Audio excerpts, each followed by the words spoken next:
Something interesting.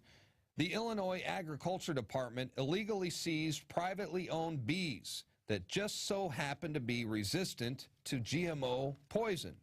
Terrence Ingram, a world-renowned naturalist who once saved the bald eagle from being on the endangered species list, well, he was recently met by the Illinois Agriculture Department, which seized his privately owned bees. The department seized his bees that were resistant to GMO pesticides and killed the remaining healthy queen bees.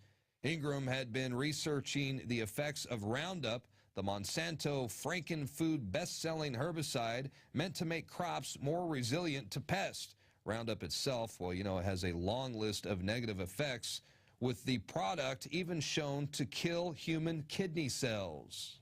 Has no proof that they were nuisance hives, no proof at all. I had not had my day in court. The hearing wasn't until April 4th. They took the bees on March 14th. If they had good cause, yes. If they had given me a day in court to prove that they had good cause, yes, I'd say that's fine.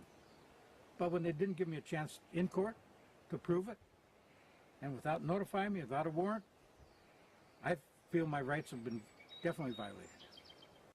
But Monsanto, as you know, is above the law, at least here in the United States. Well, they're even more powerful than the federal government.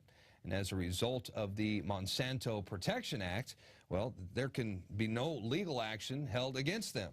Now, this guy, Terrence Ingram, he's been raising bees for 58 years. He's been researching Roundup's effects on bees for the past 15-plus years or so. And needless to say, the results of his research were not likely going to be a positive report on the benefits of GMO pesticides.